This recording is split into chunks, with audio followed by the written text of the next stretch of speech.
Sercatí. Estamos continuando con el ciclo de charlas de Biupio con Luca, voces ininteligibles para mentes cerradas.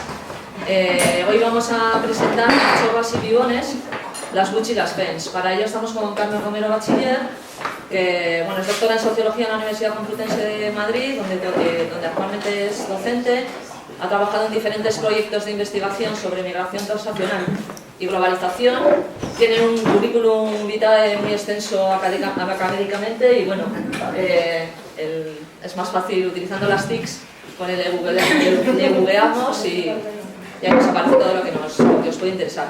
A mí personalmente lo que más me interesa es su activismo feminista queer, sus inquietudes teórico-políticas en torno a los feminismos queer interseccionales, los análisis culturales feministas de la tecnociencia y la teoría del actor red y sus estudios postcoloniales. También ha participado en proyectos como la Casa Ocupada de la Escalera Caracola y en Alfonsín... ¿No? Ah, vale, eso muy bien. No, es porque es un proyecto que salió ahí como parte de la casa, no, estaba vinculado, participando, pero no participé. Vale, y tiene numerosas publicaciones que yo lo que voy a destacar porque es lo que he leído de ellas. Dentro del libro de teoría queer, el capítulo de postcolonialismo y teoría queer, dentro del eje del mal tiene la introducción, y el que nos ocupa en estas charlas es intersecciones, grupos y sexualidades en la encrucijada, que todavía queda alguno, si luego alguien quiere, lo tiene aquí. Bueno, anteriormente, dentro del libro hemos tenido a dos coautores, a Lucas Platero y a Javier Saiz, que nos han ayudado a desgranar y analizar un poco qué es eso de las intersecciones. Cómo nos afecta todo lo que nos atraviesa de raza, clase, género, identidad, cómo estas interseccionalidades visibilizan otras realidades políticas. Carmen nos va a hablar un poco de la incomodidad o no, de la feminidad como actitud política, de cómo ella misma se plantea esa feminidad, si como deseo, como identidad, o no, las relaciones que hay dentro de la cultura lésbica, de las relaciones witch-fem.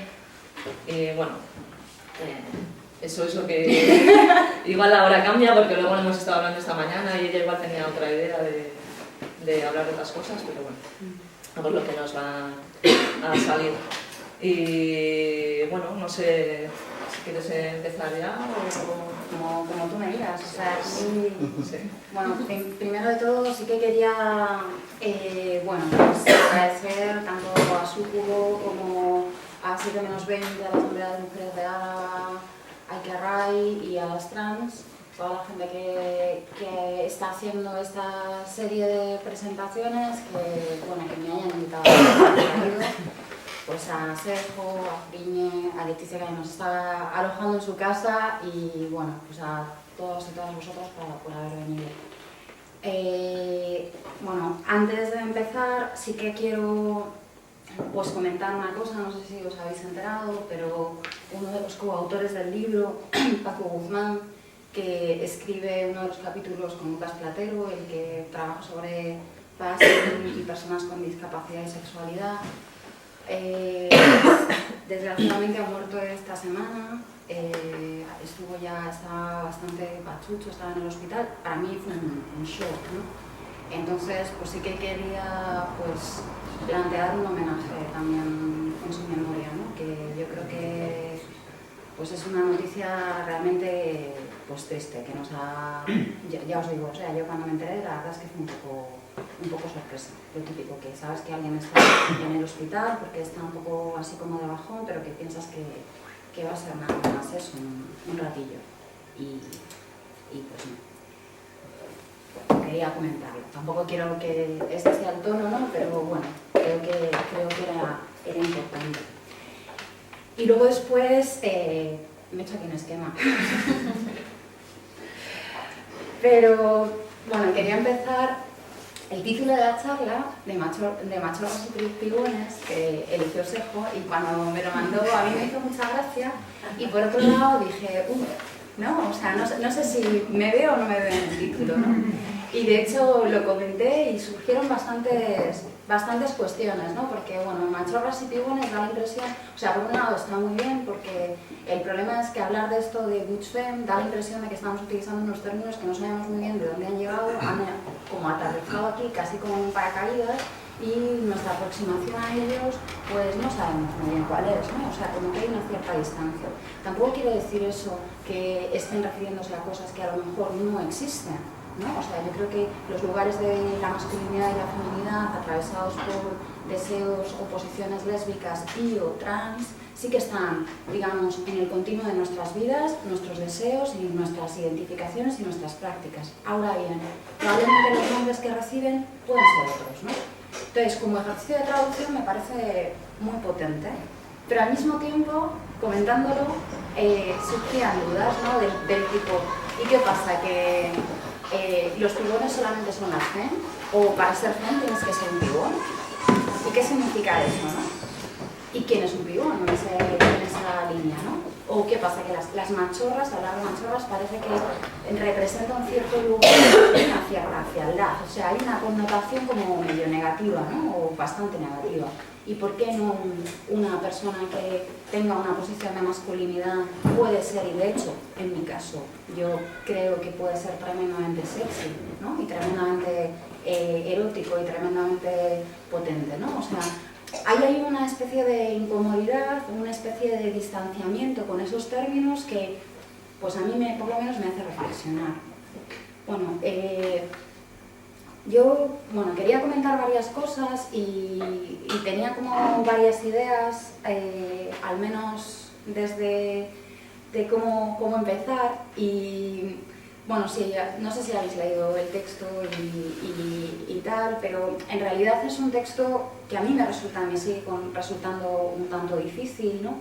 Y que no está planteado desde como la seguridad, ¿no? Como desde el lugar, desde el saber, ¿no? Sino más bien tiene que ver con... Creo que por eso también me cuesta mucho, ¿no? Porque me da un poquito de pudor.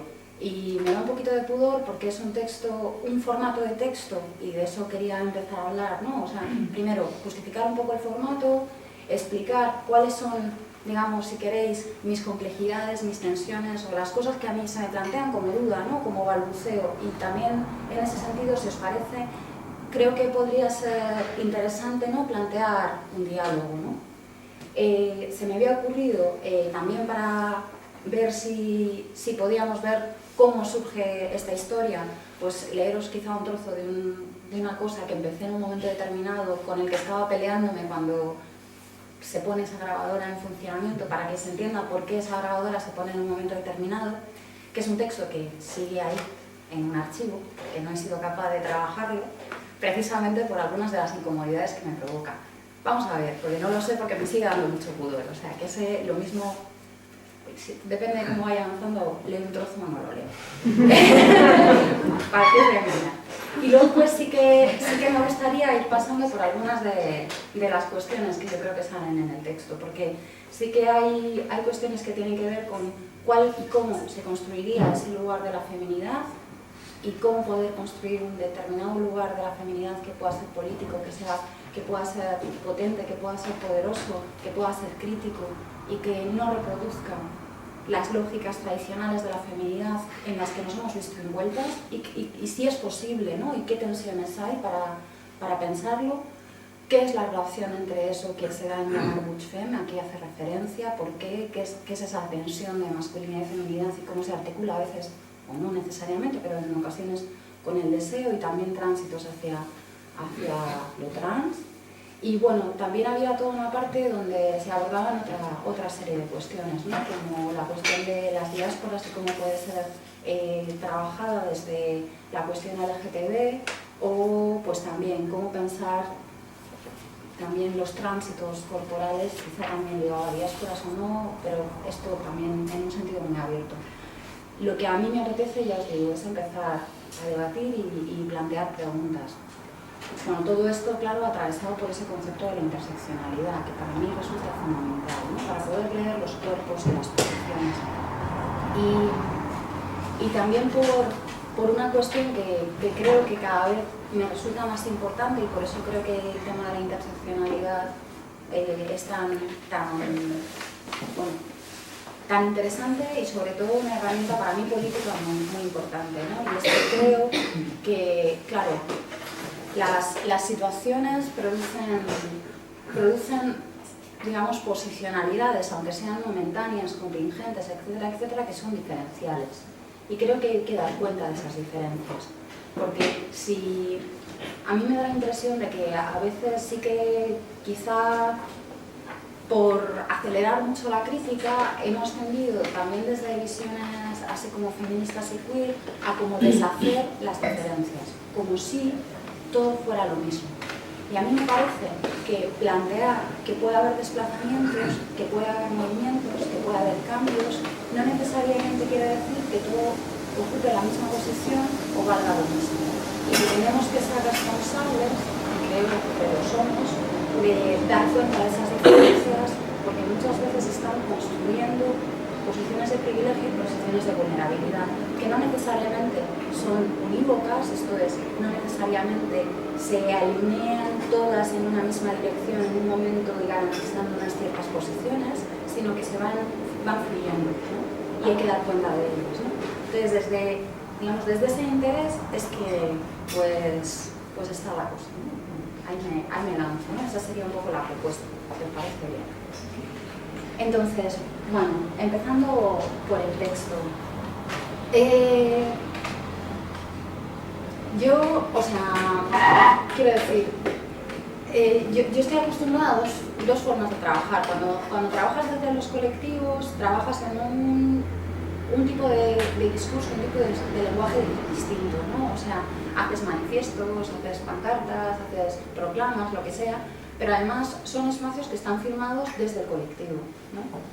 Y la parte en la que, pues eso, ¿no? La parte en la que me dedico a ese trabajo más o menos en la academia, lo que estás acostumbrado es a textos donde todo está atado y muy bien atado, todo lleva como sus referencias ahí ajustadas, etcétera, etcétera, ¿no? Hay como una especie de control sobre el producto final, ¿no? Para garantizar, pues eso, ¿no? Que sea riguroso, que tal, todo esto. Este texto no es así. Y a mí esto me genera mucha inseguridad. Porque yo además, o sea, pues estas cosas me producen un cierto pudor. O sea, de repente es como hablar desde un lugar mucho más cercano, que tiene que ver además, como os decía al principio, ¿no? Con cosas que me atraviesan y dudas que me atraviesan y me constituyen. O sea, justo ayer, viniendo para acá, releía trozos de Devenir Perra de Itziar Chiga, ¿no? Y a mí me parece un texto súper poderoso, súper sugerente, enriquecedor y tal. Y al mismo tiempo es tan fuerte, tan poderoso, que yo estaba pensando, según decía, ostras, ¿y yo qué voy a decir? Si es que con estas cosas así tan poderosas, pues yo no doy ese tipo ni de coña, ¿no? No me da, ¿no? No quiere decir que no pueda decir cosas con fuerza o que sienta que hay un poder en esa posición de feminidad, para nada. De hecho, creo que existe. Pero, por otro lado, pues me cuesta encarnar una cierta posición desde un cierto lugar, ¿no? Y bueno, pues yo ahí con mis neurosis, que una gasta en esto. Bueno, en cualquier caso, ¿no? Entonces, a mí me interesa preguntarme, ¿no? Y a mí me interesa, y por eso lo lanzo como diálogo, desde ese lugar para pensar, para quizá tratar de discutir colectivamente. Porque claro, a mí me sigue pareciendo que el lugar de la feminidad desde un espacio feminista y queer es un lugar complejo y es un lugar pues difícil, ¿no? Porque, a ver, yo vengo desde la tradición, o sea, desde toda una tradición feminista, ¿no? Donde lo que habías aprendido es que, pues eso, ¿no? O sea, la feminidad era el lugar de aquello que no querías ser. No querías reproducir lo que hacía tu madre, ¿no?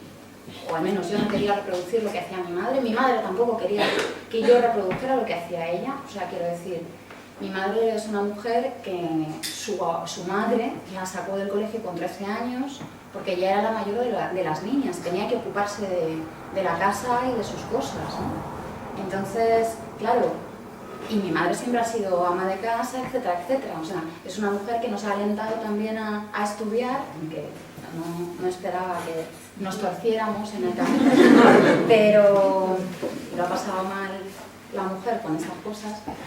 Pero de alguna manera, o sea, como que sí que alentaba que pudieras llegar a ser independiente, ¿no? Había una serie de necesidades, una serie de cuestiones que se planteaban ya como básico, ¿no? O sea, pues yo qué sé, yo crecí nací a mediados de los 70, crecí durante los 80, como que era algo que se vivía, ¿no?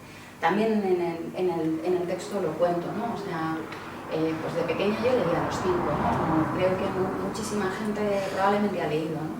Y ahora, además, pensándolo, era como, en fin, no sé, o sea, que son cuestiones de cultura popular y que están ahí. Y era esta posición de George, que quería ser un chico, que pasaba por chico todo el rato, a nadie le parecía raro ni nada por el estilo. Entonces yo sí que recuerdo que, pues eso, lo cuento ahí, ¿no? Que yo era como, pues sí, yo también quiero hacer todo lo que hace un chico, pero no necesariamente quiero ser un chico, ¿no? ¿Y cuál es ese lugar, ¿no? Yo tampoco... O sea, yo tampoco es que fuera especialmente femenina de pequeña, yo tenía la sensación todo el rato de que era un lugar en el que no me acababa de encajar, ¿no? O sea, tenía, pues eso, ¿no?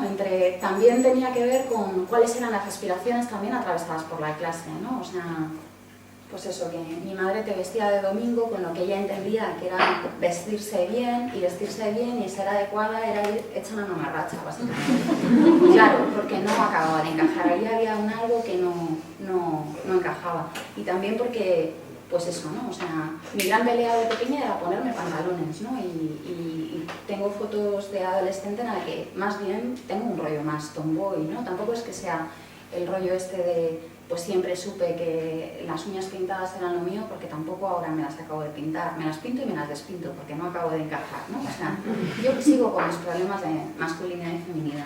Y luego después, también dándole vueltas para preparar esta charla y muy pensando, claro, a mí se me ocurrían varias cuestiones, ¿no?, que pensar, porque da la impresión de que parece que estamos suponiendo todo el rato masculinidad y feminidad. Primero, como si fueran dos lugares que conocemos ya de antemano, que sabemos de qué van o qué son, y que además se correspondieran casi de una forma perfectamente clara con cuerpos sexuados o posiciones sociales reconocidas como propias de hombre y de mujer.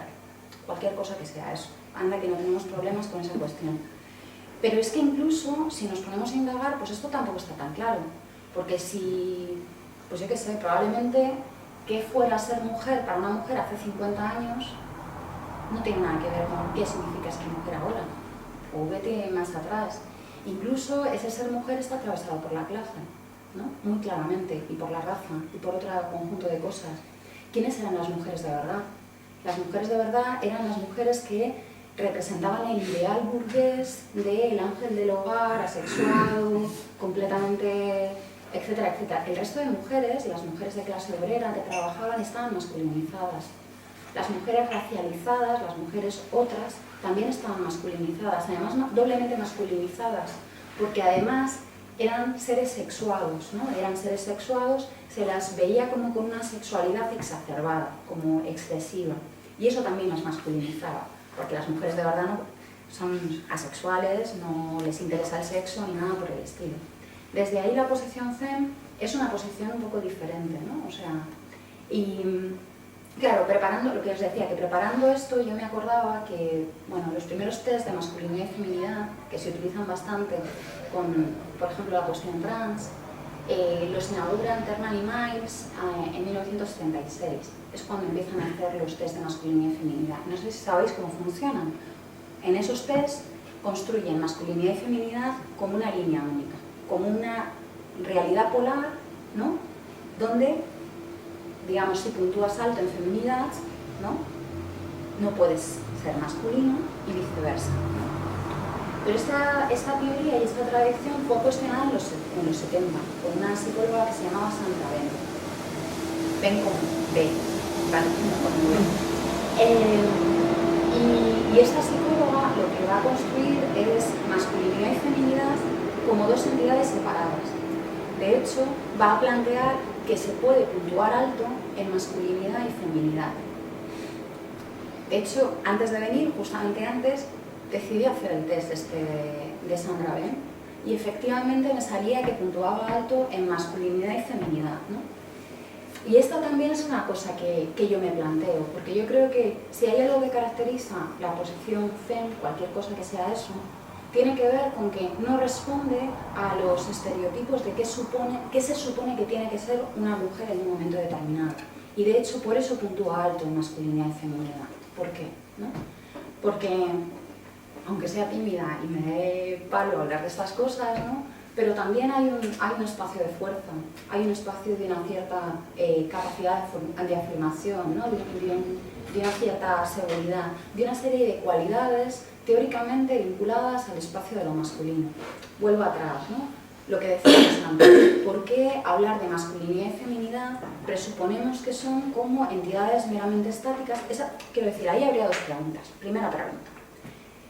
¿Seguimos entendiendo masculinidad y feminidad como lo que tradicionalmente ha sido, esto es, con posiciones caracterizadas con una serie de cosas, etcétera, etcétera, y a partir de ahí lo que decimos es, claro, pues entonces podemos ocupar posiciones que son al mismo tiempo de masculinidad y feminidad? Vale, podría ser una opción. Otra opción es decir, bueno, podemos replantearnos qué es esto de la feminidad y qué es eso de la masculinidad. Pero en medio de todo esto, lo que nos pasa todo el rato es que las palabras nos malinterpretan, ¿no? Y aunque tú puedas decidir en un momento que modificas qué significa qué, tampoco puedes ser Humpty Dumpty y ser el amo de las palabras y decir lo que se quiera, ¿no? O sea, tenemos que todo el rato manejarnos con esas complejidades, ¿no? Y desde ahí lo lanzo. Bueno, entonces, como sobre el tema bueno, estoy haciendo un lío y ya no sé del tema para nada, pero bueno. Entonces, bueno, sigo con el tema del tema FEM y cómo se caracteriza. Bueno, ya os he comentado el tema que está atravesado por posiciones de clase, por posiciones de raza, etcétera, etcétera. Desde ahí, para mí, el tema de la interseccionalidad es muy importante. Y como decía antes, para mí es importante porque cada vez me resulta más importante dar cuenta de las cosas. Quiero decir, no todo vale lo mismo, al menos para mí, y al menos en la sociedad en la que vivimos. No quiero decir con esto, por supuesto, que no se defienda que tiene que haber un reconocimiento desde la igualdad.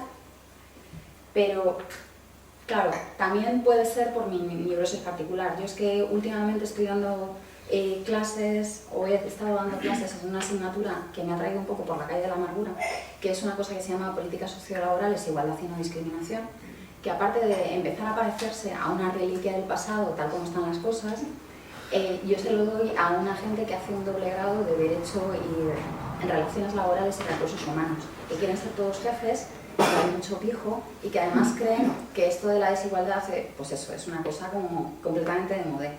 Y si leyerais las cosas que me escriben en los trabajos, fliparíais y se os pondrían los ojos como platos, como me pasa a mí. Pero con todo y con eso, quizá esto alienta mi neurosis. Y alienta mi neurosis de tratar de dar cuenta de las cosas, ¿no? Y tratar de dar cuenta de esas diferencias y responsabilizarnos por ellas, lo que os decía. A mí me parece que ha habido ciertas lecturas de todo lo que suponía el ámbito queer que pasaban por bueno, los géneros dan igual, las posiciones de sexo dan igual, todo da igual, es todo un fluir, ¿no? Y por un lado sí, quiero decir, estamos transidos por movimientos que nos mueven desde dentro, mueven nuestros cuerpos, nos los transforman, etcétera, etcétera, pero al mismo tiempo no todas las cosas fluyen de la misma manera y hay determinado tipo de cuestiones que son más difíciles de modificar, de desplazar que otras, ¿no? Y creo que es necesario dar cuenta de esas posiciones, ¿no? O sea, desde la responsabilidad y reconociendo esos privilegios y vulnerabilidades que yo creo que además son diferenciales. Retomando, bueno, varias cosas que quería decir.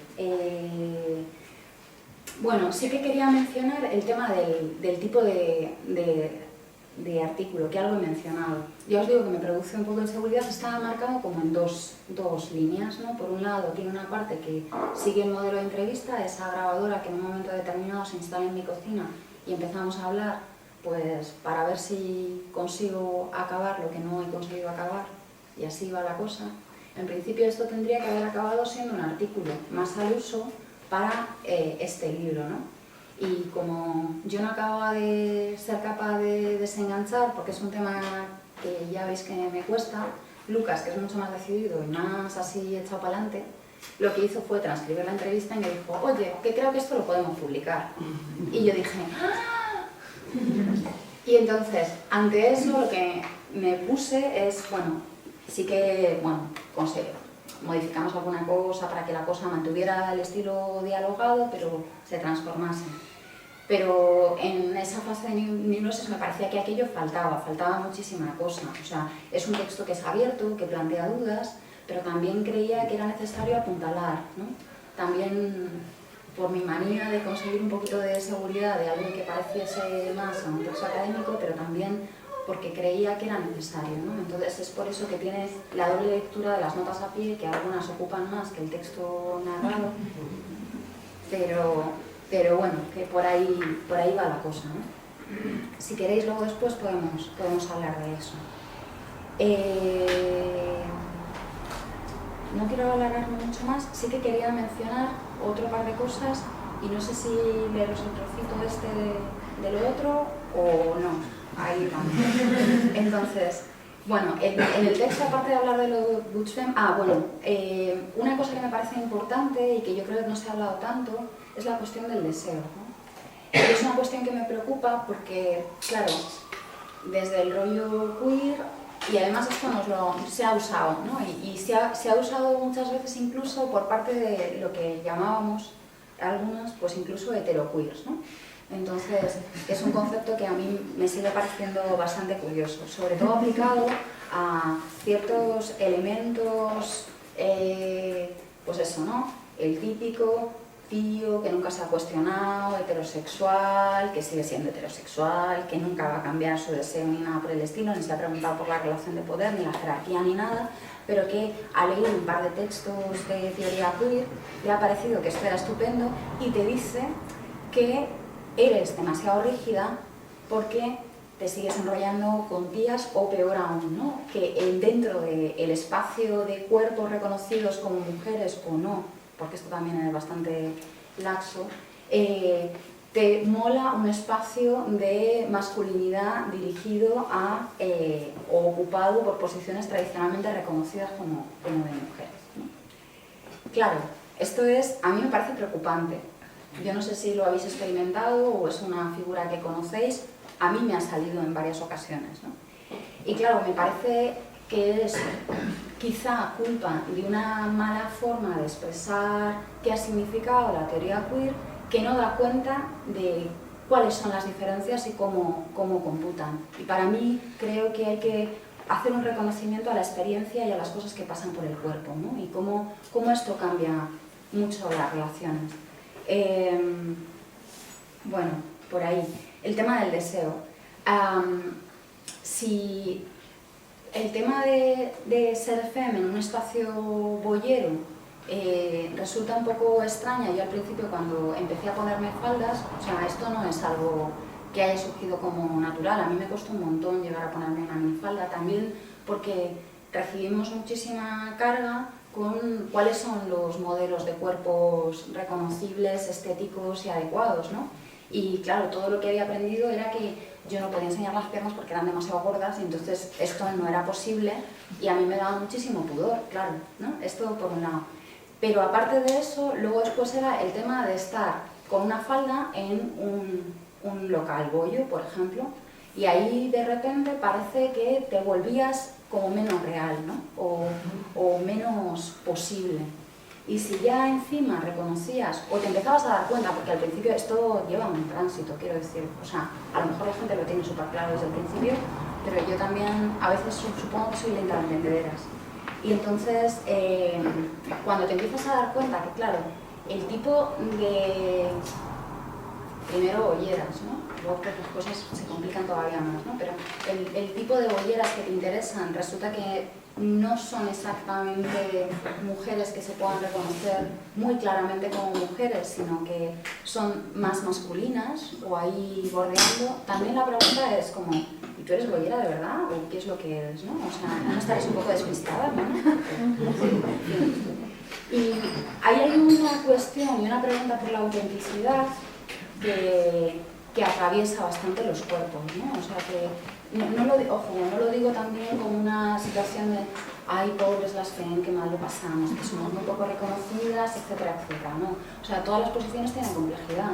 Quiero decir, en el privilegio de no ser, privilegio en ocasiones, ¿no? Con sus límites también, de no ser reconocidas como bollos a priori, también esto te permite un cierto reconocimiento social o una facilidad para no ser eventualmente agredida en determinados espacios, ¿no? Verbalmente, como sea.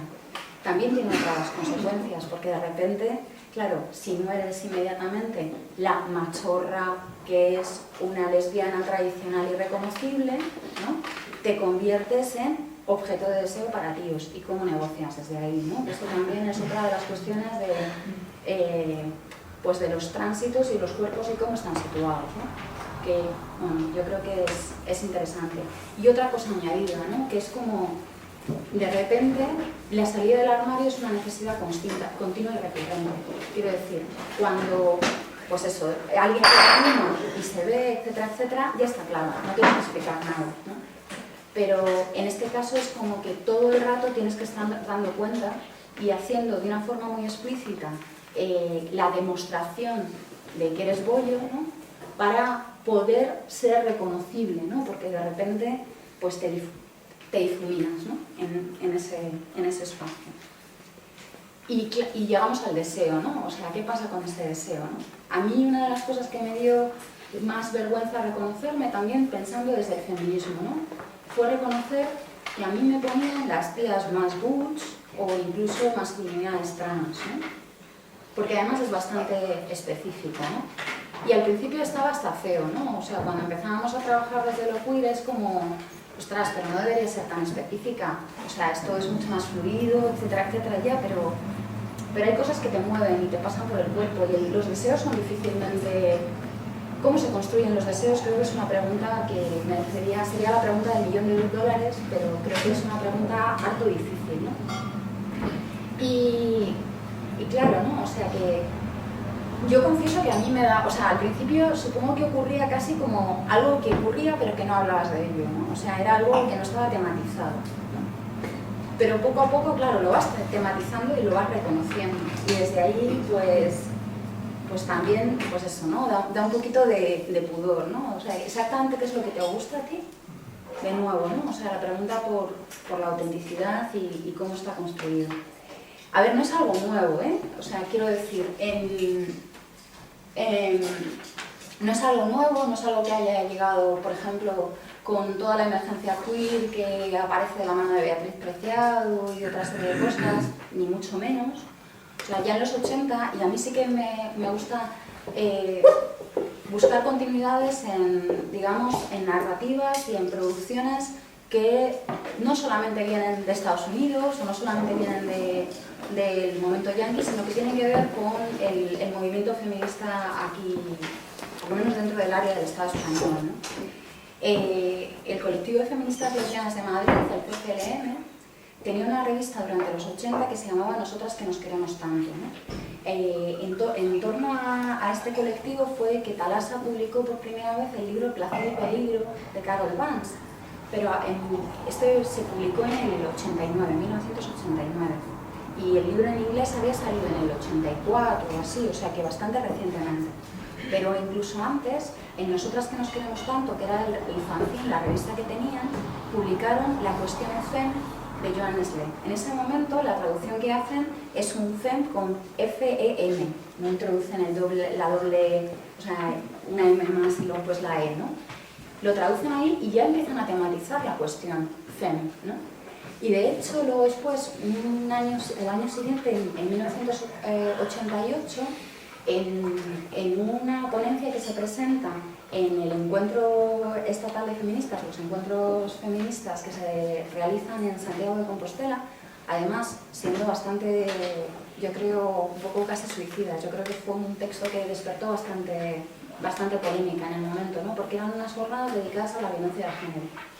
Y en medio de todo esto se saltan con un texto que titulan "El deseo de las demás es cutre, pero el mío, amigas, no". Que a mí me encanta ese título, donde plantean cosas que a mí me resultan bastante interesantes y creo que siguen siendo relevantes, ¿no? Empiezan a plantear cuestiones como por ejemplo, las fantasías sexuales, ¿no? ¿Qué pasa cuando una mujer, por ejemplo, fantasea con deseos de violación? Horror, ¿no? Y menos más en un espacio donde se discutía la violencia de género. Quiere decir con eso que ha sido subsumida por el pensamiento patriarcal y entonces ha asumido eso como deseo y está reproduciendo una lógica Pero aparte de eso plantean, bueno, ¿qué pasa si soy bollo y soy más masculina y me gustan las tías más femeninas o al revés, ¿no? ¿O qué pasa si soy bollo y me acuesto de repente con un tío, dejo de ser bollo? ¿Qué pasa con todas estas cosas? A ver, que para mí son cuestiones que siguen estando vigentes, ¿no? Aquí y ahora, ¿no?